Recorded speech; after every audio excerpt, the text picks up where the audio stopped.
T20 ప్రపంచ cup 2024లో భాగంగా బంగ్లాదేశ్తో జరిగిన సూపర్ 8 మ్యాచ్లో భారీ స్కోర్ చేసింది టీమిండియా. ఈ మ్యాచ్లో టాస్ ఓడి బ్యాటింగ్ దిగిన భారత్కు ఓపెనర్లు శుభారంభం అందించారు. 21 బంతులు 39 పరుగులు జోడించారు. అనంతరం రోహిత్ శర్మ 11 బంతుల్లో 23 రన్స్ చేసి తొలి వికెట్గా వెనుదిరగగా వన్డౌన్లో వచ్చిన రిషబ్ పంత్ మరింత రెచ్చిపోయాడు. విరాట్ కోహ్లీతో కలిసి వేగంగా పరుగులు రాబట్టాడు. ఈ టోర్నీలో ఇప్పటివరకు చెప్పుకోదగ్గ ప్రదర్శన చేయని స్టార్ బ్యాటర్ విరాట్ కోహ్లీ 28 బంతుల్లో 37 రన్స్ చేసి టచ్లోకి వచ్చాడు. కోహ్లీ అవుట్ అయ్యాక క్రీజులోకి వచ్చిన సూర్యకుమార్ యాదవ్ విఫలమయ్యాడు. తొలి బంతికే 6 కొట్టిన స్కై ఆ తర్వాత బంతికే పెవిలియన్ చేరాడు. ఇక క్రీజులో ఉన్నంతసేపు బౌలర్లపై ఎదురుదాడికి దిగిన రిషబ్ పంత్ 24 బంతుల్లో 36 పరుగులు చేసిన అనంతరం అవుట్ అయ్యాడు. తనను ఎందుకు తుది జట్టులో తీసుకున్నారో నిరూపించేలా శివన్ దుబే సైతం మంచి ఇన్నింగ్స్ ఆడాడు. 24 బంతుల్లో 34 రన్ చేసి అవుట్ అయ్యాడు. చివరిలో వైస్ కెప్టెన్ హార్దిక్ పాండ్యా రెచ్చిపోయాడు. మిగతా బ్యాటర్లకు మించి విధ్వంసం సృష్టించాడు. 27 బంతుల్లో హాఫ్ సెంచరీ చేశాడు. నాట్అవుట్గా నిలిచాడు. దీంతో టీమిండియా నిర్ణీత 20 ఓవర్లో 5 వికెట్ల నష్టానికి 196 పరుగులు చేసింది. బంగ్లాదేశ్ బౌలర్లో రిషద్ హుసేన్, తంజీమ్ హాసన్, సకీబ్ 2 వికెట్లు చొప్పున పడగొట్టారు. Senior all-rounder Sakibul Hasan 1 wicket పడగొట్టాడు. భారత స్పిన్నర్లు కుల్దీప్ యాదవ్ 4 ఓవర్లో కేవలం 19 పరుగులే ఇచ్చి 3 వికెట్లు పడగొట్టాడు. స్టార్ పేసర్ బుమ్రా మరోసారి తన మ్యాజిక్ చూపించాడు. 4 ఓవర్లో కేవలం 13 పరుగులే ఇచ్చి 2 వికెట్లు దక్కించుకున్నాడు. హర్షదీప్ సింగ్ 2, హార్దిక్ పాండ్యా 1 వికెట్ తీసుకున్నాడు.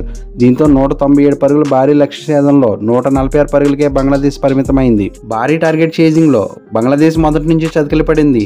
ఏ దశలోనూ గెలిచేలా కనిపించలేదు. 20 ఓవర్లలో 8 వికెట్ల నష్టానికి 146 పరుగులు మాత్రమే చేయగలిగింది. లిటన్ దాస్ 13 పరుగులకే భారత బౌలర్ హార్దిక్ పాండ్యా 5వ ఓవర్లో అవుట్ చేసి భారత్కు బ్రేక్ త్రూ ఇచ్చాడు. తంజిత్ హాసన్ 31 బంతులు 29 పరుగులు చేయగా కెప్టెన్ అజ్మల్ హుసేన్ ఖాన్తో 32 బంతుల్లో 40 పరుగులతో నిలిచిన వేగంగా ఆడలేకపోయారు. భారీ లక్ష్యం ముందున్న దూకుడు చూపలేకపోయారు. భారత బౌలర్లు కట్టడిగా బౌలింగ్ చేయడంతో వేగంగా పరుగులు చేయలేకపోయారు. భారత స్పిన్నర్ కుల్దీప్ యాదవ్ బంగ్లాను దెబ్బతీశాడు. 10వ ఓవర్లో తంజీత్ హాసన్ అవుట్ చేసిన కుల్దీప్ 12వ ఓవర్లో తౌహిద్ హృదయన్ని పెవిలియన్కి పంపాడు. కాసేపటికే బంగ్లా సీనియర్ ప్లేయర్ సకీబుల్ హాసన్ కూడా కుల్దీప్ అవుట్ చేశాడు. దీంతో 13.3 ఓవర్లో 98 పరుగులకే 4 వికెట్లు కోల్పోయి లక్ష్యానికి దూరంగా నిలిచింది. నిలకడగా ఆడిన నజ్మల్ ఖాన్తోనూ భారత స్టార్ పేసర్ బుమ్రా 16 ఓవర్లో అవుట్ చేశాడు. చివరిలో రిషద్ అలీ 10 బంతులు 24 పరుగులతో మెరిపించిన ఫలితం లేకపోయింది.